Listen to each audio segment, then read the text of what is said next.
Politics अपने आप में एक बड़ा सब्जेक्ट है, एक बड़ा डिसिप्लिन है। और आज के इस सेशन में हम लोग डिस्कस करेंगे डेमोक्रेटिक पॉलिटिक्स के ऊपर।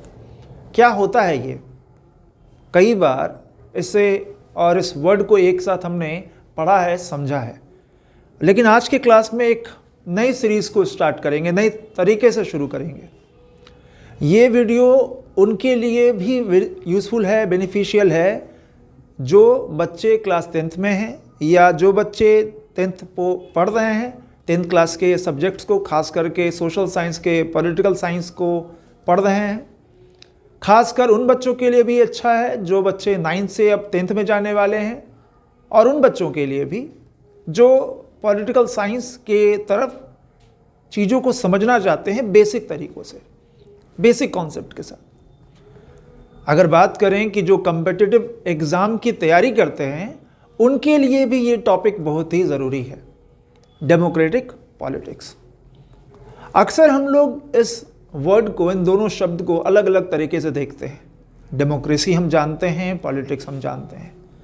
आए दिन हम लोग अपने डे टू डे लाइफ में पॉलिटिक्स ये है, पॉलिटिक्स ऐसी है, पॉलिटिक्स वैसी है, कई तरह से चीज़ों को समझते हैं, कई तरह से कह देते हैं। अरे वो पॉलिटिक्स कर रहा है, अरे देखो वो बहुत राजनीति कर रहा है। सो अगर मैं आपसे पूछूं कि पॉलिटिक्स क्या है, तो आप क्या बताओगे? हिंदी नहीं पूछ रहा कि राजनीति है, राजनीति तो है, लेकिन पॉलिटिक्स का डेफिनेशन क्या है, क्या स्कोप क्या है, क्या मीनिंग क्या है उसका?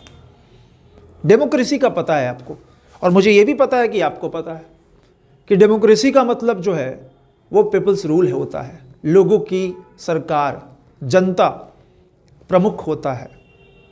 और इसीलिए कई सारे देशों में डेमोक्रेसी को लाया गया। लेकिन यहाँ हम लोग बात कर रहे हैं डेमोक्रेटिक पॉलिटिक्स, और मेरे ठीक पीछे आपको दिखाई दे रहा है डेमोक्रेटिक पॉलिटिक्स 2, यानी कि ये हम लोग कवर करने जा रहे हैं NCERT class 10th political science, social science का one of the most important discipline subject, जो हम लोग इस सेक्शन में, इस सेशन में कवर करने जा रहे हैं। इसमें हम लोग समझेंगे कि डेमोक्रेसी क्या होता है, पॉलिटिक्स क्या होता है, और इन दोनों का एक साथ अगर रखा जाए, एक साथ इसको प्लेस किया जाए, तो क्या मतलब है। डेमोक्रेटिक पॉलिटिक्स, पॉलिटिक्स का मतलब क्या है? पॉलिटिक्स का मतलब होता है पॉलिसीज, पॉलिटिक्स का मतलब होता है पॉलिसीज, ठीक है। तो पॉलिटिक्स का मतलब हो गया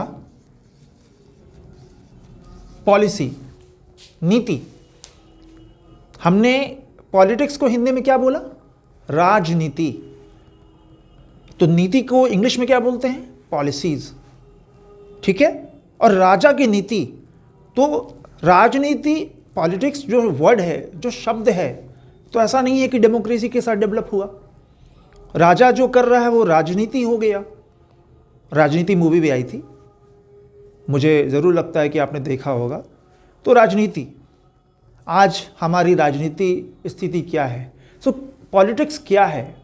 तब पॉलिसीज। और डेमोक्रेसी क्या है? डेमोक्रेसी क्या है? Democracy people's rule. तो पीपल कैसे रूल कर रहे हैं? पीपल रूल कर रहे हैं इंस्टीट्यूशन की मदद से। पीपल रूल कर रहे हैं इंस्टीट्यूशन की मदद से। तो इंस्टीट्यूशन क्या है? इंस्टीट्यूशन हो गया, इंस्टीट्यूशन हो गया political structure, political structure. Democracy क्या है? डेमोक्रेसी एक तरह से अगर हम समझें, छोटे बच्चों से पूछा जाएगा, कहा जाएगा कि it is a form of government in which people choose their representative. ज़रूर बता देंगे आप, और मुझे यकीन है कि आपको पता है। लेकिन डेमोक्रेसी है क्या?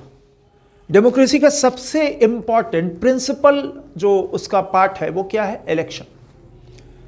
आप डेमोक्रेसी को कभी प्रैक्टिस नहीं कर पाएंगे अगर आपके देश में इलेक्शन नहीं होता है, अगर आपके रीजन में इलेक्शन नहीं होता है। जहां कहा जा रहा है कि पीपल चूज देयर रिप्रेजेंटेटिव, कैसे करेंगे चूज? बाय वोटिंग, वोट करके। और वोटिंग का अधिकार सभी के पास होना चाहिए। इसका मतलब equality and election are the principal part of the democracy. ठीक है, तो ये मतलब हुआ हमारा डेमोक्रेसी का। अब डेमोक्रेसी हम लोग बाहर नहीं उसको कंडक्ट करा सकते, देश के बाहर जब भी करेंगे देश के अंदर करेंगे। तो देश को कैसे चलाया जाएगा, जो पॉलिटिकल इंस्टीट्यूशंस क्या होंगे, पॉलिटिकल स्ट्रक्चर्स क्या होंगे, वही बात कर रहा है डेमोक्रेसी। यानी कि डेमोक्रेसी क्या बात करता है, इंटरनल पॉलिटी के बारे में बात करता है। पॉलिटी क्या है, पॉलिटिकल स्ट्रक्चर है, पॉलिटिकल स्ट्रक्चर। अब समझते हैं एक साथ इसको कि एक तरफ लिखा हुआ है डेमोक्रेटिक पॉलिटिक्स और नीचे में क्या लिखा हुआ है, पॉलिटिकल स्ट्रक्चर, और यहां लिखा हुआ है पॉलिसीज। तो क्या मतलब होगा इसका, अगर एक साथ इसको प्लेस करेंगे, making a policy for the political structure.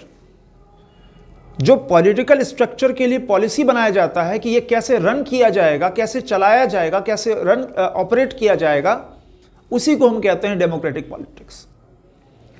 Democratic politics मतलब जहां पे हम पॉलिटिकल स्ट्रक्चर के लिए पॉलिसी बनाते हैं, नीति बनाते हैं। भाई ये लेजिस्लेचर है, ये भी एक तरह का पॉलिटिकल स्ट्रक्चर है, ये कैसे काम करेगा, कैसे चलेगा। ये एग्जीक्यूटिव है, प्राइम मिनिस्टर कैसे काम करेंगे, प्रेसिडेंट कैसे काम करेंगे, ये क्या है, स्ट्रक्चर है। आप इसको पर्सन नहीं कहते हैं हम क्या कहते हैं, office of the prime minister, PMO, prime minister office, office of the president, office of the vice president. तो हम उसको बॉडी नहीं मान रहे हैं, उसको स्ट्रक्चर मान रहे हैं, वो पर्सन के तौर पर नहीं देख रहे हैं। हम कभी नहीं देख रहे हैं द्रौपदी मुर्मू के तौर पर, हम कभी नहीं देख रहे हैं नरेंद्र मोदी जी के तौर पर, लेकिन हम किस आधार पर देख रहे हैं, हम देख रहे हैं स्ट्रक्चर के तौर पर कि प्राइम मिनिस्टर क्या है, एक स्ट्रक्चर है, एक इंस्टीट्यूशन है, एक पॉलिटिकल स्ट्रक्चर है। इनके लिए जो पॉलिसी बनाया गया, इसी को कहा जाता है डेमोक्रेटिक पॉलिटिक्स। सो डेमोक्रेटिक पॉलिटिक्स क्या है, जब पॉलिटिकल स्ट्रक्चर के लिए पॉलिसी बनाया जाता है। ठीक है, ये समझ में आ रहा है। सो पॉलिसी किसके लिए बनाना है, पॉलिटिकल इंस्टीट्यूशन के लिए। और ये पॉलिटिकल इंस्टीट्यूशन कहां बनाया जाएगा, डेमोक्रेसी में। डेमोक्रेसी कहां प्रैक्टिस किया जाएगा, विद इन द टेरिटोरी। तो जहां तक आपका राज होगा, जहां तक आपका शासन होगा, आप उसी के अंदर अपना इंस्टीट्यूशन को सेटअप करेंगे। ऐसा तो होगा नहीं कि भाई हम संसद को अपने हम किसी दूसरे देश में ले जाके सेटअप करेंगे, नहीं। संसद क्या है, पॉलिटिकल स्ट्रक्चर। पॉलिटिकल स्ट्रक्चर किसके अंदर आएगा, डेमोक्रेसी के अंदर आएगा। डेमोक्रेसी कहां प्रैक्टिस करेंगे, with in the country, with in the state. तो संसद या पार्लियामेंट कहां सेटअप करेंगे, वो सेटअप करेंगे हमेशा कंट्री में।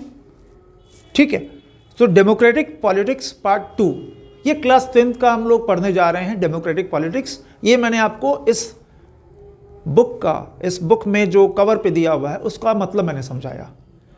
इसके बाद से जो भी वीडियो आएंगे वो क्लास 10th के पॉलिटिकल साइंस के चैप्टर्स को हम लोग कवर करेंगे। और उन बच्चों के लिए जो बच्चे इस बार क्लास 10th का सीबीएसई बोर्ड के एग्ज़ाम में अपीयर होने वाले हैं, उनके लिए सारे वीडियो बहुत ज़्यादा बेनिफिशियल होने वाले हैं। यहाँ तक कि जो बच्चे 9 से 10 में जाने वाले हैं वो भी इसको देख सकते हैं और उसको भी समझ सकते हैं, इससे उनको भी फ़ायदा होगा। तो चीज़ों को समझिए, जितना ज़्यादा हो उतना ज़्यादा आपको फ़ायदा होगा। Okay, thank you.